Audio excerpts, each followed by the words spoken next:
ธังสรณัง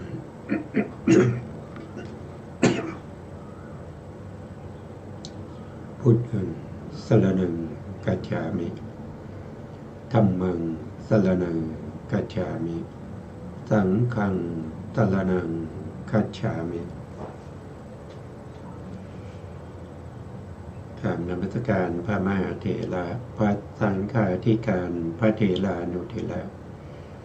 สวัสดีท่านผู้ฟังและผู้ชมทุกท่านกลับมาพบกับรายการพระไตรปิฎกลอยฟ้าครั้งนี้เป็นครั้งที่31ในเรื่องของการบำเพ็ญบารมีของพระโพธิสัตว์เพื่อความเป็นพระสัมมาสัมพุทธเจ้าซึ่งพระพุทธเจ้าทุกพระองค์จะต้องมีการบำเพ็ญบารมีมาเป็นระยะเวลาที่ยาวนานขึ้นอยู่กับประเภทของพระโพธิสัตว์แต่ละประเภทถ้าเป็นประเภทที่เป็นปัญญาธิกาก็นับตั้งแต่ได้รับพุทธพยากร4 อสงไขยแสนมากกับถ้าเป็นประเภทที่เป็นศรัทธาธิกะคือยิ่งด้วยศรัทธาก็จะใช้เวลาบำเพ็ญบารมีอยู่8 อสงไขยแสนมากกับถ้าเป็นประเภทที่เป็นวิริยะธิกะคือประเภทที่ยิ่งด้วยความเพียรต้องใช้เวลาถึง16 อสงไขยแสนมากกับแล้วก็ผู้ที่ตั้งความปรารถนาจะเป็นพระปัจเจกก็ต้องใช้เวลาถึง2 อสงไขยแสนมากกับเป็นอย่างน้อยแต่ไม่เกิน3 อสงไขยแสนมากกับถ้าเป็นอัครสาวกเช่นพระสารีบุตรกับพระโมคคัลลานะก็ต้องบำเพ็ญบารมี1 อสงไขยกับแสนกับถ้าเป็นอสิติมหาสาวก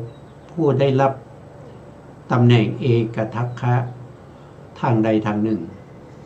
ต้องใช้เวลาอย่างน้อยถึง100,000 มหากัปแล้วก็สาวกทั่วไปคือบุคคลทั่วไปนะครับไม่ต้องการชื่อเสียงนะครับไม่ต้องการว่าเป็นผู้เลิศในทางนั้นทางนี้ไม่ต้องการเอตทัคคะขอเพียงได้ตรัสรู้ได้ดวงตาเห็นธรรมได้ตรัสรู้ตามพระพุทธเจ้าได้หมดทุกข์หมดสุขไม่ต้องเวียนว่ายตายเกิดอยู่ในวัฏสงสารแล้วก็ต้องใช้เวลาถึงอย่างน้อยท่านบอกว่า100 มหากัปไปถึง 1,000 มหากัปผู้ที่ไม่บำเพ็ญบารมีแล้วจะตรัสรู้เป็นพระอริยบุคคลนั้นไม่มีในพระพุทธศาสนาผู้ที่บอกว่าไม่ต้องไปบำเพ็ญบารมีอันนั้นไม่ใช่พระพุทธศาสนาของพระพุทธเจ้านะครับผู้ที่ยึดมั่นเชื่อในคำสั่งสอนของพระพุทธเจ้าจะได้ตรัสรู้เป็นพระอริยบุคคลต้องใช้เวลาอย่างน้อยถึง100 มหากัปในการที่จะบำเพ็ญบารมีถือว่าเป็นการบำเพ็ญบารมีที่น้อยที่สุดที่ต้องการจะเป็นพระอริยบุคคลทุกคนต้องบำเพ็ญบารมีต้องมีบารมีก่อนที่จะได้ดวงตาเห็นธรรมในสมัยที่มีพระพุทธเจ้าก็ต้องมีบารมีก่อนถ้าไม่มีบารมีเวลาที่พระสัมมาสัมพุทธเจ้าส่งข่ายพยานตรวจสอบสัตว์เวนยสัตว์ในโลกนี้ก็ย่อมไม่ปรากฏในพยานของพระพุทธเจ้าผู้ที่จะไปปรากฏในพยานของพระเจ้านั้นจะต้องเป็นผู้ที่มีบารมีนะครับที่สะสมมาเต็มแล้วพร้อมที่จะตรัสรู้เพียงแต่รอแสงพระอาทิตย์หรือรอฟังคำสั่งสอนของพระเจ้าเท่านั้นจะต้องสร้างบารมีตามสมควรแก่ฐานะของตัวเองตามสมควรแก่มรรคผลนิพพานที่จะได้ตรัสรู้ผู้ที่จะไม่สร้างบารมีเลย ไม่มีในพระพุทธศาสนานี้นะครับผู้ที่บอกว่าไม่ต้องสร้างบารมีเสียเวลานะครับปฏิบัติไปเลยอันนี้ไม่ใช่พระพุทธศาสนาของพระพุทธเจ้านะครับไม่ใช่เขาเป็นศาสนาไหนก็ไม่รู้นะครับมันนั้นก็ต้องไปศึกษาเองนะครับเพราะว่าพระพุทธศาสนาพระพุทธเจ้าไม่เ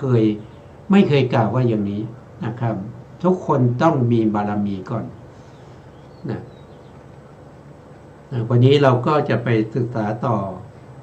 จากครั้งก่อนๆนะครับครั้งก่อนๆเราก็ได้พูดถึงว่าพระโพธิสัตว์ในช่วงที่บำเพ็ญบารมีนั้นนะครับในยุคสมัยที่มีพระธรรมคำสั่งสอนของพระพุทธเจ้าพระโพธิสัตว์เหล่านั้นก็ได้ศึกษาเล่าเรียนในคำสั่งสอนของพระพุทธเจ้าในอดีตสืบกันมานะครับเพื่อให้ปัญญาบารมีในเรื่องของ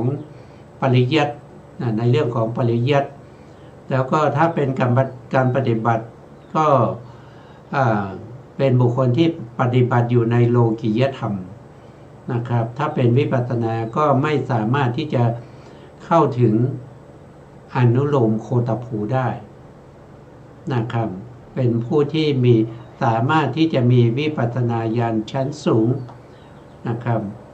เพราะไม่สามารถตรัสรู้ก่อน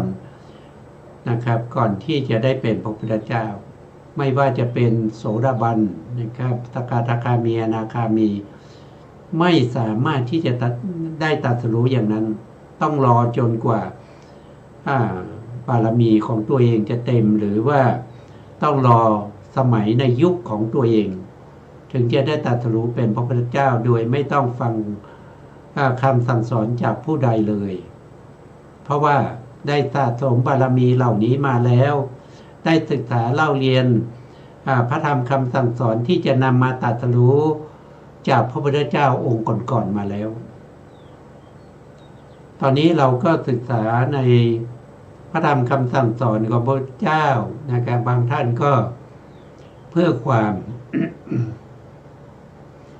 เพื่อความเป็นพระพุทธเจ้าบางท่านก็เพื่อความเป็นพระปัจเจกบางท่านก็เพื่อความเป็นอัครสาวกบางท่านก็ศึกษาเพื่อความเป็นอาสีติมหาสาวกบางท่านก็ศึกษาเพื่อความเป็นพระอรหันต์ไม่ต้องมีตำแหน่งใดๆนะครับทุกคนต้องศึกษาต้องเล่าเรียนนะครับจนกว่าบารมีจะพร้อมบุญแล้วก็ได้ฟังธรรมนะครับก็จะได้ตรัสรู้ตามสมควรแก่ฐานะของตัวเองต่อไปนะครับคราวนี้แล้วเราก็พูดถึงเรื่องของบุคคลนะครับบุคคลที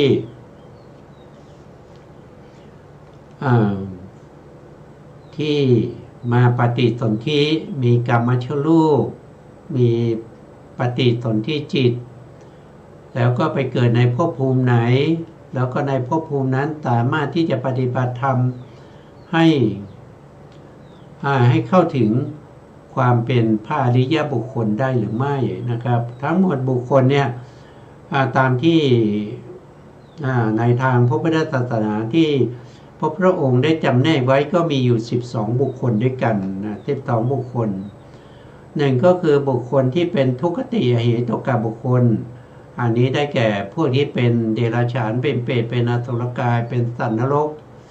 เกิดได้ใน4ภูมิก็คืออบายภูมิ4แล้วก็ถือปฏิสนธิจิตที่เกิดมาก็คืออุเบกขาสันติรณะอกุศลวิบากเจตสิกประกอบ10ดวงมีกรรมชรูปถ้าเกิดในครรภ์นะครับเกิดในครรภ์เกิดในไข่ก็จะมีกรรมชรูป3นะครับแต่ถ้าเป็นประเภทที่เป็นโอปปาติกาเช่นสัตว์นรกพวกเปรตพวกอสุรกายนะครับเป็นโอปปาติกะก็จะมีกรรมชรูป7นะครับ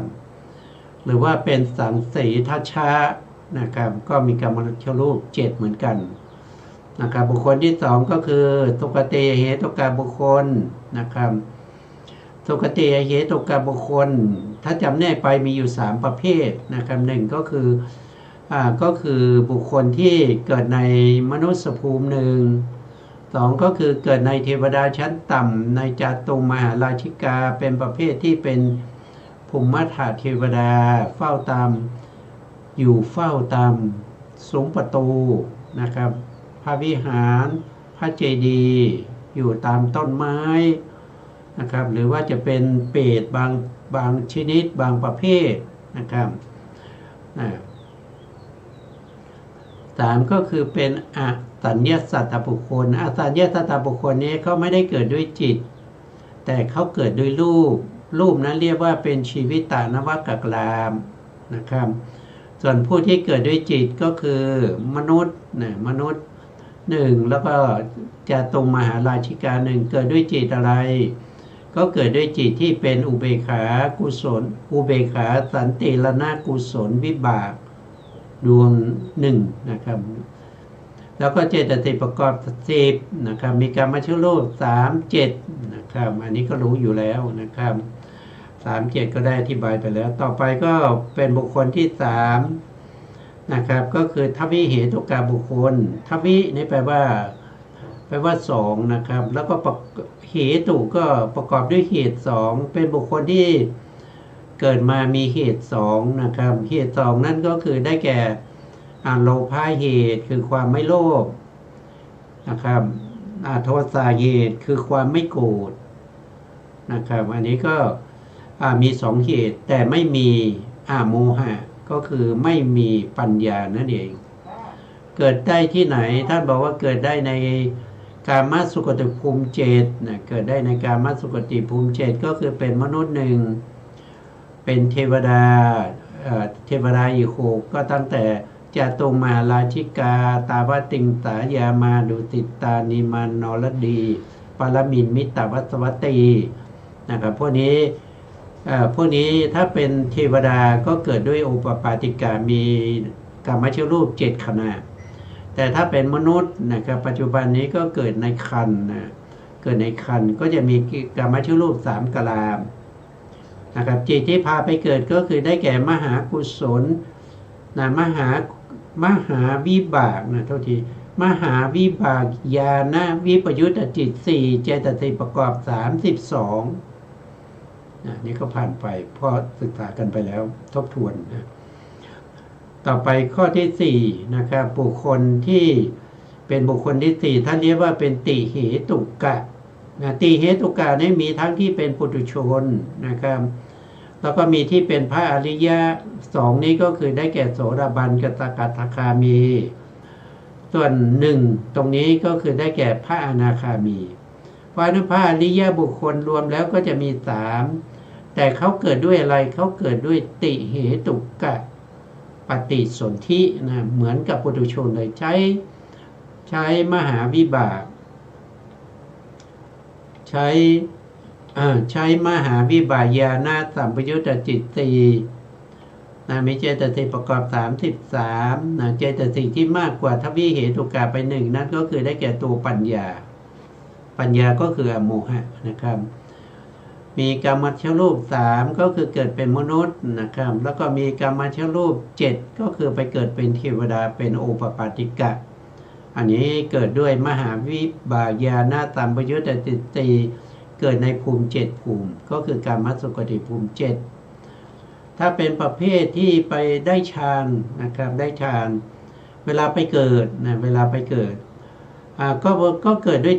ติเหตุกะเหมือนกันแต่เป็นติเหตุกะในรูปฌานเขาเรียกว่าเป็นรูปาวจรวิปากจิต5เจตสิกประกอบ35และเวลาเกิดด้วยโอปปาติกะเป็นพรหมเพราะฉะนั้นมีกรรมชรูปแค่4นะครับไม่มีถึง7นะมีแค่4ที่ไม่มีก็เท่าไหร่นะก็4ก็คือไม่มี3นะไม่มี3นั่นก็คือได้แก่1ก็คือได้แก่คานะ2ก็คือได้แก่ขาหน้าชิวหากายะอันนี้เป็นกายประสาทนับจาก7นับจาก7ลบไป3ก็เหลือ ก็เหลือสี่นะครับเหลือสี่แต่สี่ในที่นี้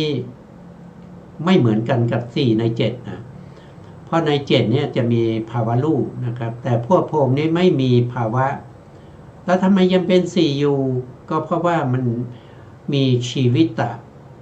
นวากากลาบเกิดพร้อมกันเลยนะครับก็เป็นสี่เกิดในภูมิไหนก็เกิดในรูปภูมิสิบนะรูปภูมิสิบนะรูปภูมิสิบก็คือได้แก่ปฐมฌานภูมิสามทุติยฌานภูมิสามตติยฌานภูมิสาม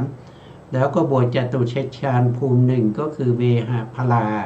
บวกเข้ามาก็เป็นสิบบางท่านเป็นพระอริยบุคคลท่านเป็นพระอนาคามีนะครับก็ไปเกิดในสุทธาวาสห้านะครับอันนี้คือสุทธาวาสห้าส่วนผู้ที่เป็นโสดาบันตกทคามีที่ได้ฌานก็ไปเกิดในรูปภูมินี้นะรูปภูมิสิบก็ได้นะครับที่มีรูปต้องเกิดในรูปภูมินะครับทีนี้มีอีกประเภทหนึ่งนะครับเขาได้อรูปฌานเขาไปเกิดในอรูปนะอรูปภูมิอรูปภูมิมีสี่เวลาเกิดก็เกิดด้วยอุเบกโทษทีอรูปาวัจรวิปากจิตสี่เจตสิกประกอบ30นะเจตสิกมี30นะครับนี่ก็เป็นติเหตุกะปุถุชนแล้วก็เป็นพระอริยะนะครับก็ไปเกิดในภูมิทั้งสุคติภูมิ7นะครับรูปภูมิ15แล้วก็รูปภูมิ4เว้นอสัญญาสัตว์อสัญญาสัตว์นี้ไม่ได้เกิดด้วยจิตนะเกิดด้วยรูปนะครับก็ไปอยู่ในข้อที่2นะครับก็คือเป็นสุคติอเหตุกะบุคคลต่อไปถามว่าพระโสดาบันนี้มีการปฏิสนธิไหม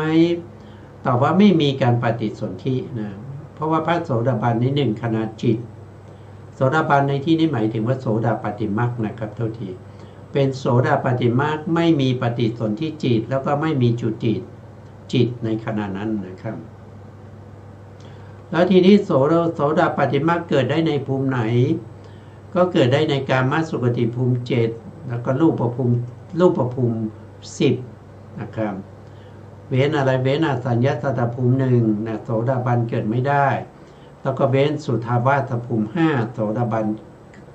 จะได้โสดาบันในภพนั้นไม่ได้นะครับอันนี้คือแล้วขยายความต่อไปนะครับตรงนี้ยังมีที่โสดาปัตติมรรคเกิดไม่ได้นั่นก็คืออบายภูมิ4นะครับอบายภูมิ4ก็เกิดไม่ได้นะเพราะฉะนั้นภูมิที่โสดาปัตติมรรคจิตจะเกิดได้เนี่ยจะต้องเป็นกามสุขติภูมิ7แล้วก็รูปภูมิ15รูปภูมิ15ก็คือตั้งแต่ปฐมฌานภูมิ3ทุติยฌานภูมิ3ตติยฌานภูมิ3แล้วก็เวหะพลาภูมิ1สามารถที่ไปประพฤติปฏิบัติแล้วก็ได้โสดาปัตติมรรคในภูมิเหล่านี้นอกจากภูมิเหล่านี้แล้วภูมิอื่นนะครับภูมิอื่นก็คือเท่าไหร่ก็คือ10ภูมินะ10ภูมินะที่มีรูปนะก็ไม่สามารถที่จะทำให้ไม่สามารถที่จะทำให้โสดาปัตติมรรคเกิดขึ้นได้นะโสดาปัตติมรรคจะเกิดขึ้นได้ในภูมิ17ภูมิมีกามาสุขติภูมิ7รูปภูมิ15เว้นอสัญญาสัตตภูมิ1แล้วก็สุทธาวาสภูมิ5แล้วก็เว้นอรูปด้วยนะเว้นอรูปด้วยตรงนี้ยังไม่พูดถึงนะครับต้องมาดูในส่วนที่เป็นบุคคลที่6บุคคลที่6ก็คือได้แก่โสดาปัตติผลบุคคลโสดาปัตติผลบุคคลโสดาปัตติผลบุคคลเนี่ยปฏิสนธิได้ไหมตอบว่าได้นะครับเวลาปฏิสนธินะครับปฏิสนธิก็ได้จุติก็ได้นะครับจุติก็ได้แต่ไม่ได้ถือเอาโสดาปัตติผลไปปฏิสนธิหรือไปจุตินะครับ แต่เวลาที่เขาปฏิสนธิเนี่ยเขาไปปฏิสนธิด้วยมหาวิบากญาณสัมปยุตตจิตสี่ถ้าไปเกิดในรูปภูมิก็จะเป็นรูปาวจรวิปากจิตห้านะครับนี่เจตสิกรูปาวจรเจตที่ไปเกิดก็คือเจตสิก35นะครับตรงนี้ผิดเลยตรงนี้ต้องเป็น30นะที่เป็นอรูปตรงนี้เจตสิกตรงนี้ก็ต้องเป็น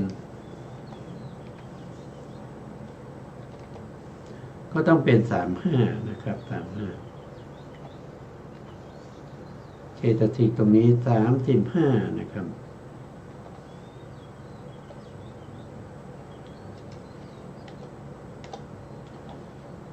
รูปภูมิมีเจเวลาเกิดครั้งแรกต้องเป็นปฐมฌานนะถึงจะมีเจ35นะครับไม่ได้ว่าโดยรวมนะครับว่าโดยรวม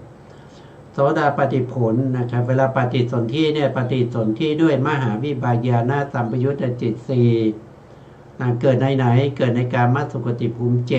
7ถ้าปฏิสนธิด้วยรูปาวจรวิปากจิต5เจตสิก35นั่นแสดงว่าไปเกิดเป็นรูปประพรหมนะครับไปเกิดเป็นรูปประพรหมบางโสดาบันนะครับหรือว่าผู้ที่เป็นโสดาบันแล้วนะบางครั้งได้อรูปฌานนะครับแล้วก็ตายนะครับฌานนั้นไม่เสื่อมอรูปฌานนั้นก็จะนำไปเกิดในอรูปภูมิอรูปภูมิเป็นอะไรเป็นโสดาปฏิผลบุคคลแล้วไปเกิดในอรูปภูมิแล้วก็ไปทำวิปัสสนาต่อในอรูปภูมิจนได้เป็นพระอรหันต์นะครับแล้วก็ปรินิพพานในอรูปภูมิ4ภูมินะครับอรูปาวจรวิบากเจตสิก35นำไปเกิดในอรูปภูมินะครับเพราะฉะนั้นโสดาบันนี้ไม่เกิดนะไม่เกิดในอสัญญสัตตภูมิไม่เกิดในสุทธาวาสภูมิแล้วก็ไม่เกิดในอบายภูมิด้วยนะไม่เกิดในอบายภูมิตรงนี้พอเขียนได้อยู่นะครับพอเขียนได้อยู่ก็เอามาเพิ่มตรงนี้นะครับเพิ่มตรงนี้แล้วก็แลกไปด้วยนะแล้วก็มาต่อตรงนี้ว่าเขาไม่เกิดในอบายภูมิเขาไม่เกิดในอบายภูมิอบายภูมิ4นะครับเขาไม่เกิดในอบายภูมิ4ถ้าเป็นโสดาบันแล้วไม่เกิด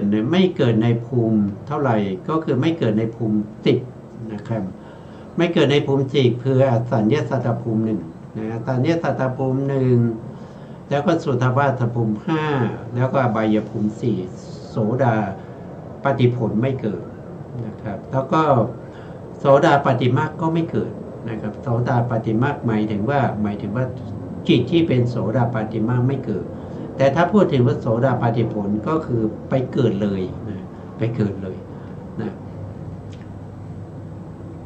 ต่อไปบุคคลที่7ก็เป็นสกทาคามิมัคบุคคล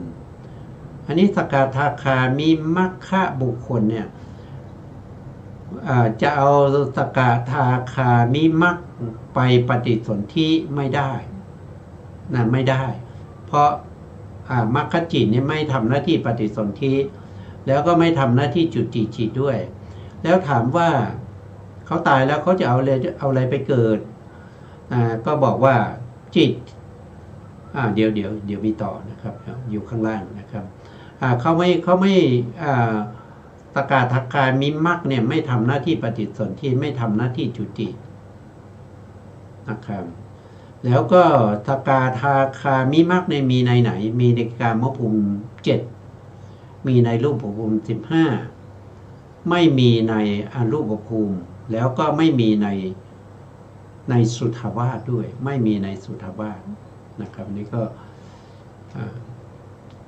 ไม่มีในสุทธาวาสนะครับแล้วก็ไม่มีในอบายภูมิ ไม่มีในอบายภูมิสี่นะครับก็ไม่มีในอบายภูมิด้วยนะบุคคลที่8นะครับบุคคลที่8บุคคลที่8ก็เป็นเป็นสกทาคามิผลบุคคลสกทาคามิผลบุคคลนี่มีไหนนะมีในภูมิไหนก็มีในกามสุขติภูมิ7ในรูปภูมิ10เวนัสสันนะครับเวนัสสัญญสัตตภูมินะครับตรงนี้เวนัสสัญญสัตตภูมิแล้วก็เว้นสุทธาวาสภูมิ5ด้วยนะครับเว้นสุทธาวาสภูมิ5แล้วก็เว้นในอบายภูมิ4ด้วยนะครับเว้นในอบายภูมิ4เขามีในไหนมีในกามสุขติภูมิ7มีในรูปภูมิ15เว้นอสัญญสัตตภูมิแล้วก็สุทธาวาสภูมิแล้วก็มีในอรูปภูมิด้วยนะครับสกทาคามีนะพระอริยบุคคลที่เกิดอยู่ในอรูปภูมิก็มีนะครับต่อมาก็คือข้อที่9บุคคลที่9นะบุคคลที่9เดี๋ยวโทษทีข้อที่8ยังไม่จบนะครับไม่จบสกทาคามีผลบุคคลเนี่ยเวลาเขาตายเนี่ยเขาจะไปปฏิสนธิด้วยจิตไหนเขาไม่ได้เอาสกทาคามีผลไปทำหน้าที่ปฏิสนธินะเวลาที่เขาไปปฏิสนธิเนี่ยเขาจะถ้าเป็นบุคคลที่เกิดอยู่ในกามภูมิ7เนี่ยนะครับกามสุขติภูมิ7เนี่ยก็ต้องเป็นบุคคลที่ถือเอามหาวิบากญาณสัมปยุตไปเกิดนะมหาวิบากญาณสัมปยุตไปเกิดนะเกิดในกามสุขติภูมิ7แต่ตัวเองเป็นสกทาคามีมาแล้วในภพก่อนแล้วไปเกิดในภูมิไหนได้อีกนะครับก็ไปเกิดในอรูปภูมิได้ด้วยนะเกิดในรูปภูมิก็ได้เกิดในอรูปภูมิก็ได้ตามสมควรแก่ฌานที่ตัวเองได้เวลาไปเกิดในรูปภูมิก็ถือปฏิสนธิที่เป็นรูปาวจรวิปากจิตนะดวงใดดวงหนึ่งใน5ดวงนะใน5ดวงนั้นถ้าไปเกิดในอรูปภูมิก็ถือเอารูปาวจรวิปากจิต4เจตสิกตรงนี้30นะครับไม่ใช่35นะครับถ้าเป็นอรูปก็เจตสิก35นะครับเจตสิก35นะครับถ้าเกิดในรูปนะต้องเป็นอรูปที่เป็นปฐมฌานนะครับถ้าเป็นอรูปที่เป็นทุติยฌานก็ต้องละวิตกกับวิจารนะครับเจตสิกก็จะเหลืออยู่33อันนี้ก็เป็นธรรมดาของภพภูมิเหล่านั้นมันเป็นไปอย่างนี้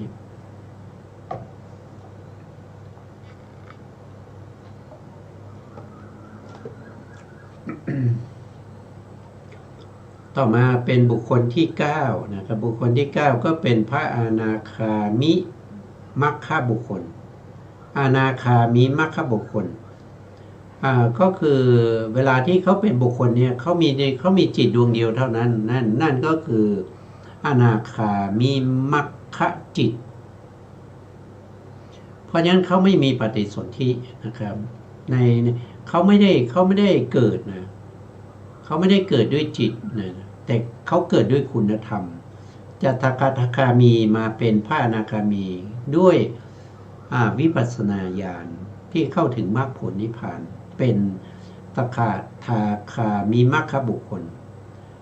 แล้วก็ไม่ใช่ถือเอาสกทาคามีมัคเนี่ยไปทำหน้าที่ปฏิสนธิแล้วก็ทำหน้าที่จุติจิตไม่ได้ไม่มีนะครับถามว่าแล้วเขาไปเกิดได้ไหมก็ตอบว่าเกิดเวลาเขาตายเขาก็ไปเกิดอยู่ดีเพราะเขายังไม่ได้เป็นพระอรหันต์นะเขาเป็นพระอนาคามีแล้วเขาไปเกิดที่ไหนได้นะครับเวลาไปเกิดเนี่ยนะครับเวลาไปเกิดก็ต้องดูในข้อที่10ต่อไปนะครับแต่ถ้าถามว่าพระอนาคามีที่พระสกทาคามีที่ปฏิบัติวิปัสสนาจนได้เป็นอนาคามีมรรคเนี่ยได้ที่ในภูมิไหนได้บ้างถ ท่านก็บอกว่าได้ในภูมิที่เป็นกามสุขติภูมิ7สามารถที่จะปฏิบัติวิปัสสนาจนได้เป็นพระอนาคามีในกามสุขติภูมิ7หรือว่าไปปฏิบัติในรูปภูมิ10นะเว้นอสัญญสัตตภูมิเว้นสุทธาวาสนะครับถ้าไปในรูปนะเว้นสุทธาวาสนะครับแล้วถ้าเป็นกามสุขติภูมิ7นี้ก็ต้องเว้นอบายภูมินะอบายภูมิ4ไม่สามารถทำให้คุณธรรมที่เป็นวิปัสสนาเข้าถึงมรรคผลนิพพานได้แล้วก็สามารถไปเกิดในคุณธรรมเหล่านั้นสามารถเกิดในอรูปภูมิก็ได้นะครับตอนเวลาไปเกิดไปถือปฏิสนธินะก็คือได้แก่บุคคลที่10เขาเรียกว่าเป็นอนาคามิผลบุคคลอนาคามิผลบุคคลอนาคามิมรรคบุคคลกับผลบุคคลนี้ไม่ใช่คนเดียวกันนะครับมันต่างกันที่ไหนต่างกันที่คือคุณธรรมที่ตัวเองได้นะได้ครั้งแรกเรียกว่าเป็นอนาคามิมรรคนะครับได้จิตขนาดเดียวเท่านั้นถ้าจิตนั้นดวงนั้นดับไปก็จะจิตต่อมาก็จะเป็นอนาคามิผลอนาคามิผลจะเกิดขึ้น2ขณะหรือ3ขณะแล้วแต่บุคคลว่าเป็นผู้ที่บรรลุธรรมได้เร็วหรือว่าได้ช้าถ้าเป็นบุคคลที่บรรลุธรรมบรรลุอนาคามีได้เร็วนะครับนั่นก็จะมีผลและจิต3ขณะถ้าได้อนาคามีช้าก็จะได้ผลและจิต2ขณะนะก็ต่างกันอย่างนี้นะต่างกันที่ผลและจิตเท่านั้นเองที่เรียกว่าเป็นขิปาพิญญาหรือเรียกว่าเป็นช้านี่เขาเรียกว่าอะไรนะเดี๋ยวดูนี้จำไม่ได้แล้วนะขิปาพิญญาก็คือตรัสรู้เร็วนะครับตรัสรู้เร็วนะครับเขาเรียกว่าเป็นขิปาพิญญาถ้าตรัสรู้ช้าเนี่ยก็คือได้แก่อะไรนะครับเขาเรียกว่าอะไรอย่างเดียวแป๊บหนึ่งนะครับ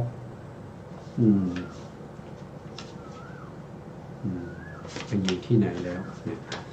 ดูแป๊บหนึ่งถ้าเราไม่ได้เปิดดูบ่อยๆนะครับมันก็จะจำไม่ได้นะเพราะว่าความจำก็เป็นอะไร ก็มันไม่เที่ยงมันไม่เที่ยงนะครับความจำก็ไม่เที่ยงนะความจำเป็นอะไรความจำก็เป็นเจตสิกเป็นอะไรเป็นสังขารธรรมนะครับเป็นสังขารธรรมถ้าเป็นสังขารนี่มันถูกปรุงแต่งด้วยปัจจัยเพราะฉะนั้นมันไม่เที่ยงนะครับสัญญาก็ไม่เที่ยงนะครับถ้าประพฤติปฏิบัติได้มรรคช้าเนี่ยก็เรียกว่าเป็นมันทะบุคคลนะเป็นมันทะบุคคลมีผลและจิตเกิดขึ้น2ขณะนะครับแต่ถ้าบุคคลที่เป็นขิปาพิญญาผู้บรรลุเร็วนะครับก็มีผลและจิตเกิดขึ้น3ขณะอันนี้รวมตั้งแต่โสดาบันบุคคลสกทาคามีบุคคลแล้วก็อนาคามีบุคคลตลอดไปจนถึงพระอรหันต์บุคคลนะก็จะใช้ชื่อนี้หมดเลยถ้าบรรลุเร็วก็เรียกว่าขิปาพิญญามีผลและจิต3ขณะแต่ถ้าบรรลุช้าก็จะมีผลและจิต2ขณะนะครับอันนี้ก็เป็นชื่อเหล่านี้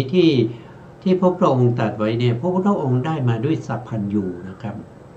ไม่ใช่อยากจะตั้งอะไรก็ตั้งนะเห็นสิ่งนี้อยากจะตั้งเป็นขิปาพิญญาเห็นอย่างนี้จะตั้งเป็นมันทะบุคคลอะไรไม่ใช่อย่างนั้นเลยนะไม่ใช่อย่างนั้นเลยพระองค์ได้มาด้วยสัพพัญญุตญาณเพราะฉะนั้นไม่มีใครที่จะมาแก้ไขบัญญัติคำใหม่แล้วก็ให้พระพุทธองค์เปลี่ยนไปตามนั้นเป็นไปไม่ได้นะ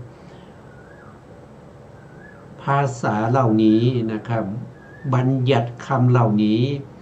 พระพุทธองค์บัญญัติมาตั้งแต่ตอนที่พระพุทธองค์ตรัสรู้ใหม่ๆนับจากตอนนี้ไปก็ไม่น้อยกว่า 2,600 กว่าปีแล้วแต่ยังไม่มีใครสามารถที่จะมาเปลี่ยนมาเปลี่ยนบัญญัติมาเปลี่ยนชื่อต่างๆเหล่านี้ได้เลยนะครับนี่เป็นสัพพัญญูของพระพุทธเจ้านะครับไม่มีใครที่จะสามารถจะบัญญัติได้อย่างนี้แม้กระทั่งพระปัจเจกผู้บำเพ็ญบารมีมา2 อสงไขยแสนมากกับก็ไม่สามารถที่จะบัญญัติคำเหล่านี้ขึ้นมาได้เลยนะมีแต่พระสัมมาสัมพุทธเจ้าเท่านั้นนะครับที่จะบัญญัติคำเหล่านี้ขึ้นมาได้อย่างเช่นคำว่าจิตเนี่ยจิตมีสภาพของการรู้อารมณ์อย่างเงี้ยไม่มีใครที่จะบัญญัติได้อันนี้คือเจตสิกอย่างเนี้ยอันนี้คือผัสสะเจตสิกนะอันนี้คือเวทนาเจตสิกอันนี้คือสัญญาเจตสิกไม่มีใครเลยที่จะบัญญัติชื่อเหล่านี้ขึ้นมาได้นอกจากพระพุทธเจ้าเท่านั้นนะครับนี่เป็นสัพพัญญูของท่านได้มาเฉยๆเลยมันไม่ใช่นะท่านได้มาด้วยการบำเพ็ญบารมีเพื่อความเป็นพระพุทธเจ้าตั้งแต่ตั้งความปรารถนาแล้วก็ได้ตรัสรู้ใช้เวลายาวนานถึงอย่างน้อยๆ20 อสงไขยแสนมากกับสำหรับพระพุทธเจ้าประเภทที่เป็นปัญญาธิกะไม่ใช่เรื่องง่ายๆนะครับแล้วการที่เราศึกษาอย่างนี้นะมันเป็นบารมีนะครับมันเป็นบารมีมันเป็นต้นทุนในการที่จะเก็บไว้นะครับเก็บไว้ทำไมเก็บไว้เพื่อเมื่อเราได้ฟังธรรมจากพระพุทธเจ้าองค์ใดองค์หนึ่งหรือได้ฟังธรรมจากสาวกของพระพุทธเจ้านะครับเราก็สามารถที่จะตรัสรู้ธรรมได้เมื่อบารมีเหล่านี้เต็มนะครับที่เราศึกษาปริยัติไปเนี่ยเป็นบารมีนะครับเป็นบารมีเอาไว้เพื่อตรัสรู้ธรรมในโอกาสข้างหน้าไม่ใช่ศึกษาไว้เพื่อความโก้เก๋ไม่ใช่ศึกษาไว้ไปโต้เถียงกับคนอื่นไม่ใช่ศึกษาไว้ไปโอ้อวดในที่ชุมชนนะครับแต่ศึกษาเก็บไว้เพื่อเป็นบารมีในการตรัสรู้ธรรมในโอกาสข้างหน้าถ้าเราไม่ศึกษาสิ่งเหล่านี้เมื่อเรามีบุญได้พบพระพุทธเจ้าเราก็ไม่ไปปรากฏอยู่ในข่ายพยานของพระพุทธเจ้าเวลาที่พระพุทธเจ้าแสดงธรรมเราก็บื้อนะครับเพราะว่าเราไม่มีต้นทุนเราไม่รู้เรื่องนะครับเราไม่รู้เรื่องแม้กระทั่งพูดแสดงเป็นถึงพระพุทธเจ้าภาษาที่พระพุทธองค์ใช้นั้นคือภาษาบาลีแต่เวลามาเข้ามาในหูของเรามันจะแปลภาษาบาลีที่พระพุทธเจ้าพูดนั้นเป็นภาษาของเราเองเราเป็นชาวไทยนะครับเราเป็นคนไทยนะพระพุทธเจ้าแสดงพระธรรมด้วยบาลีเวลาเราฟังจากพระพุทธเจ้าเราก็เหมือนกับว่าพระพุทธเจ้าพูดภาษาไทยกับเรา2 ต่อ 2อย่างเงี้ยถ้าเราเป็นอเมริกานะครับเราเป็นชาวอเมริกาหรือว่าเป็นอังกฤษหรือว่าจะเป็นเยอรมันหรือว่าเป็นจีนเป็นญี่ปุ่นเป็นเกาหลีเวลาไปฟังธรรมจากพระพุทธเจ้าเนี่ยเราไม่เคยเรียนบาลีมาเลยเวลาที่พระพุทธองค์ตรัสแสดงธรรมเนี่ยพระพุทธองค์จะตรัสด้วยภาษาบาลีแต่ภาษาบาลีที่เข้ามาในหูของเรามันจะเปลี่ยนจากภาษาบาลีมาเป็นภาษาของเราเหมือนกับพระพุทธเจ้ากับเรากำลังสนทนาธรรมกันอยู่2 ต่อ 2แต่ถ้าเราไม่มีทุนเราไม่ได้ศึกษาเล่าเรียนปริยัติมาเลยแล้วเวลาที่เราฟังธรรมจากพระพุทธเจ้าแล้วเราจะมีโอกาสตรัสรู้ไหมมันเป็นไปไม่ได้นะครับมันเป็นไปไม่ได้ที่เราจะตรัสรู้ธรรมเพราะเราไม่มีอะไรเราไม่มีความรู้เราไม่มีพื้นฐานนะครับคือที่เราเห็นในพระสูตรหรือว่าเราที่เห็นในพระไตรปิฎกต่างๆนะครับในที่ต่างๆที่พระพุทธองค์ตรัสนั้นพระพุทธองค์ไม่ใช่ว่าเวลาแสดงธรรมอยากจะแสดงก็แสดงไปนะครับไม่ใช่เลยเวลาที่พระพุทธองค์จะแสดงธรรมนั้นพระพุทธองค์จะต้องตรวจสอบอัธยาศัยของสัตว์ทั้งหลายในที่ประชุมนั้น แล้วถึงจะแสดงธรรมที่มันเหมาะสมให้มันคู่ควรกับธรรมที่เวนยสัตว์เหล่านั้นสะสมมาในอดีตพร้อมที่จะตรัสรู้นะเพราะฉะนั้นใครที่บอกว่าไม่ต้องศึกษานะครับอันนั้นมันเป็นนอกพระพุทธศาสนามันไม่ได้เป็นในศาสนาของพระพุทธเจ้านะครับถ้าเป็นสาวกของพระพุทธเจ้าแล้วไม่ฟังธรรมไม่ศึกษาธรรมของพระเจ้าแล้วจะไปศึกษาธรรมของใครนะครับอย่าไปศึกษาธรรมของใครเล่าเราก็ต้องศึกษาของพระพุทธเจ้าเท่านั้นสิครับและอะไรเป็นของพระพุทธเจ้าของพระพุทธเจ้าก็มีพระไตรปิฎกพระไตรปิฎกที่ท่านทำสังคยามาตั้งแต่สมัยที่พระพุทธองค์ปรินิพพานไป3 เดือนที่มีพระมหากัสสปะพระอานนท์แล้วก็พระอุบาลีที่แล้วก็ประกอบด้วยพระอรหันต์ที่มีปฏิสัมภิทานะครับมีปฏิสัมภิทามีอภิญญา6มีวิโมกข์8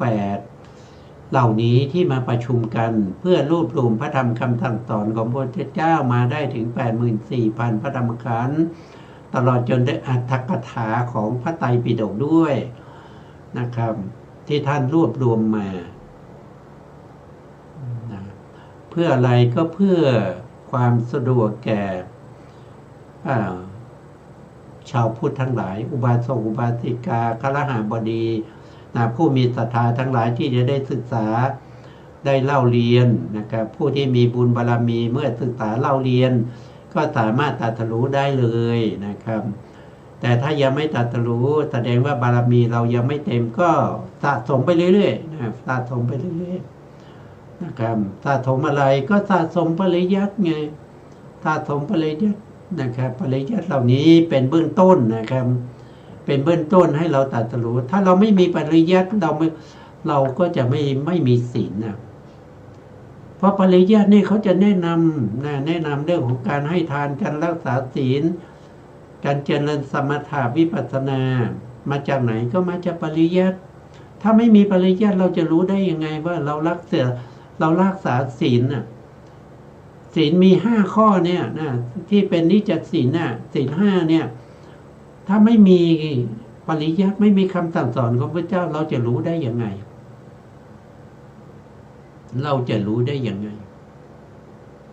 นะครับถ้าไม่มีคำสั่งสอนของพระเจ้าไม่มีปริยัติไว้นะครับจะมานั่งสมาธิจะมาเดินจงกรมแล้วก็บอกว่าเป็นวิปัสสนาเป็นคำสั่งสอนของพระเจ้าแล้วจะรู้ได้ยังไงจะเป็นคำสั่งสอนของพระเจ้าจริงๆได้ยังไงนะครับจริงตามอาจารย์เลยอาจารย์ที่ไม่ได้ศึกษาพระธรรมคำสั่งสอนของพระเจ้าก็มีมากมายนะครับอาจารย์ที่ท่านศึกษาก็มีมากมายเวลาเราไปฟังธรรมเราก็จะต้องฟังว่าอะไรมันคือพระธรรมคำสั่งสอนของพระเจ้าส่วนไหนที่มันไม่ใช่คำสั่งสอนของพระเจ้า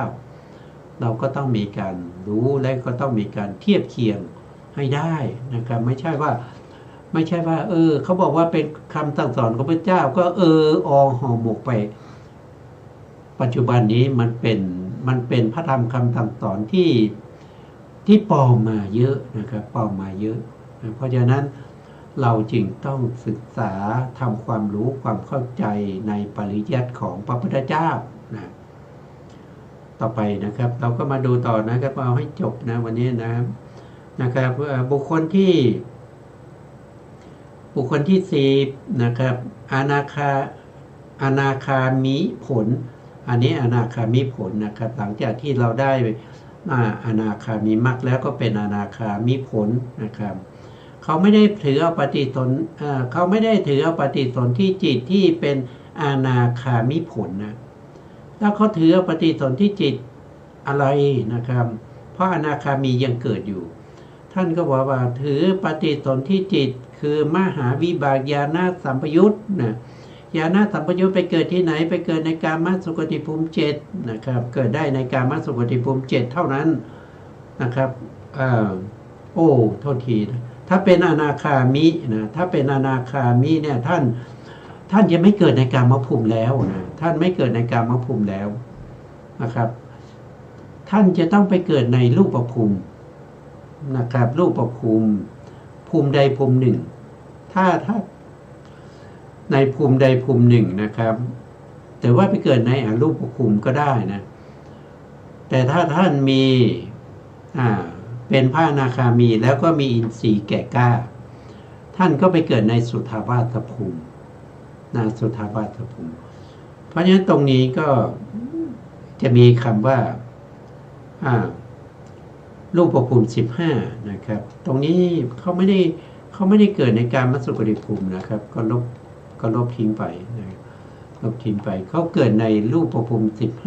15แต่ไม่เกิดในอสัญญตภูมินะครับแล้วก็เกิดในอรูปภูมิก็ได้นะครับตรงนี้ทำไมเว้นอากนิธาถ้าเป็นพระอนาคามีแล้วเนี่ยท่านจะเกิดได้ทั้งในอากนิฐาภูมิด้วยนะครับเพราะว่าเป็นพระอนาคามีปัญญินทรีย์แก่กล้าเวลาตายจากโลกมนุษย์แล้วไม่เกิดในโลกมนุษย์อีกไม่เกิดในเทวดาอีกนะครับแต่ต้องไปเกิดในพรหมนะครับมีปัญญาแก่กล้าแล้วก็เป็นพระอนาคามีท่านก็ไปเกิดในอากนิฐาภูมิเลยไม่ต้องไปเกิดในอาวิหาอัตตปาสุทัสสาสุทัสสีไปอากนิฐาเลยแล้วไปในอากนิฐาแล้วท่านก็ไปเจริญวิปัสสนาต่อแล้วท่านก็จะได้เป็นพระอรหันต์แล้วปรินิพพานในอากนิฐาเลย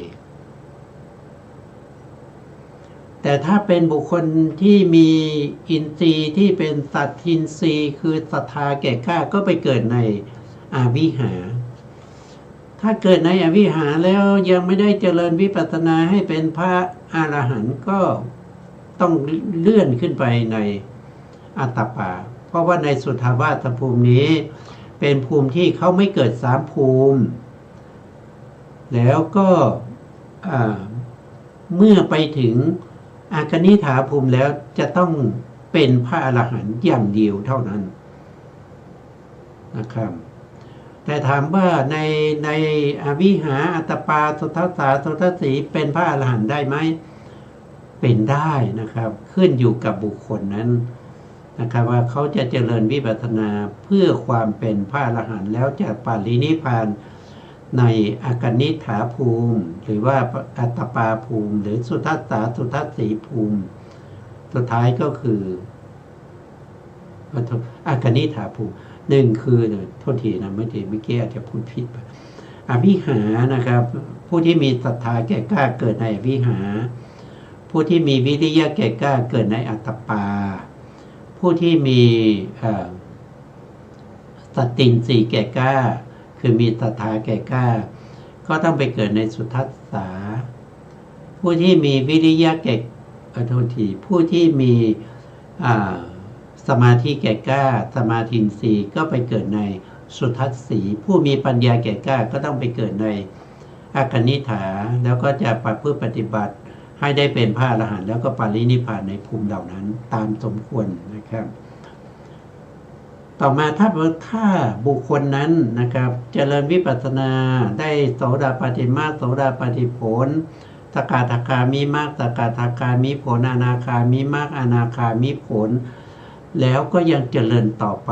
นะครับจนได้เป็นพระอรหันต์เขาได้เป็นพระอรหันต์ในกามสุขติภูมิ7เนี่ยเกิดในกามสุขติภูมิ7ก็ได้นะครับแล้วเขาก็จะปรินิพพานในกามสุขติภูมิ7เพราะเขาเป็นพระอรหันต์ในกามสุขติภูมิ7หรือว่าเขาจะเข้าไปปฏิบัติธรรมต่อในอรูปภูมิ15ตามสมควรแล้วเขาก็ได้เป็นพระอรหันต์เขาก็จะปรินิพพานในรูปภูมิ15หรือว่าบางท่านได้โสดาปัตติมรรคแล้วไปเกิดในอรูปภูมิแล้วก็ไปเจริญอรูปฌานไปเจริญวิปัสสนาในอรูปภูมิ ได้สกทาคามิมรรคสกทาคามิผลอนาคามิมรรคอนาคามิผลแล้วก็อรหันตมรรคอรหันตผลแล้วก็ปรินิพพานในอรูปภูมิก็ได้ตามสมควรแก่ฐานะของตัวเองนะครับแต่ถ้าในขณะที่ได้เป็นอรหันตมรรคเนี่ยมันแค่ขนาดจิตเดียวนะในแค่ขนาดจิตเดียวเนี่ยจิตนั้นไม่ทำหน้าที่ปฏิสนธิแล้วก็ไม่ทำหน้าที่จุติจิตแต่สามารถเกิดได้ในกามสุขติภูมิ7นะรูปภูมิ15อรูปภูมิ4แล้วหลังจากนั้นนะครับหลังจากที่มรรคจิตดับไปนะครับ1ดวงนั้นดับไปก็มีผลและจิตเกิดขึ้น2หรือ3ขณะเขาก็เป็นอรหันตผลแล้วเขาเป็นพระอรหันต์แล้วเมื่อเป็นพระอรหันต์แล้วเนี่ยเขาก็ไม่มีปฏิสนธิอีกนะครับแล้วก็ไม่ได้จุติด้วย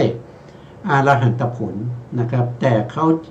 ขาจะจุติด้วยจิตที่เขาถือปฏิสนธิมาก่อนที่เขาจะเป็นพระอรหันต์นั่นก็คือได้แก่มหาวิบากญาณสัมปยุตนะที่เกิดในกามภูมินะเจตสิกประกอบ33นะเนี่ยหรือว่าเขาอาจจะได้เขาว่าจะเป็นปุถุชนไปเกิดในอรูปภูมิแล้วก็ไปเจริญวิปัสสนาในอรูปภูมิจนได้เป็นพระอรหันต์เขาก็เกิดด้วยนะตอนแรกที่เขาไปเกิดก็คือรูปาวจรวิปากจิต5เจตสิก35ถ้าไปเกิดในอรูปภูมินะอรูปภูมิ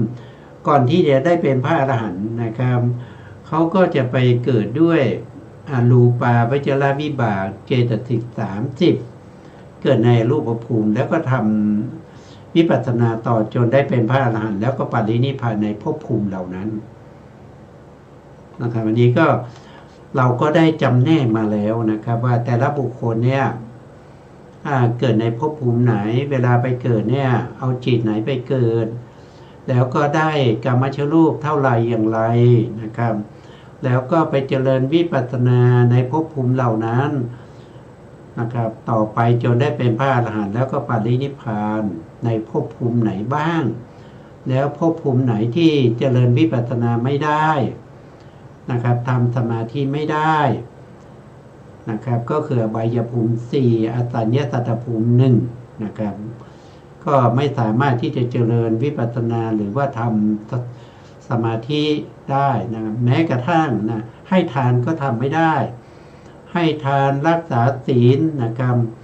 หรือว่าจะเป็นฟังธรรมเจริญวิปัสสนานะครับปฏิบัติธรรมไม่ได้นะอาจจะยกเว้นนะอาจจะยกเว้นภูมิหนึ่งนั่นก็คือเดรัจฉานภูมินะเดรัจฉานภูมิเนี่ยเขาให้ทานนี้ได้อยู่นะครับเช่นให้ทานแก่ลูกตัวเองหาอาหารให้แก่ลูกนะครับให้นมแก่ลูกเนี่ยแต่เขาไม่รู้หรอกอันนี้คือทาน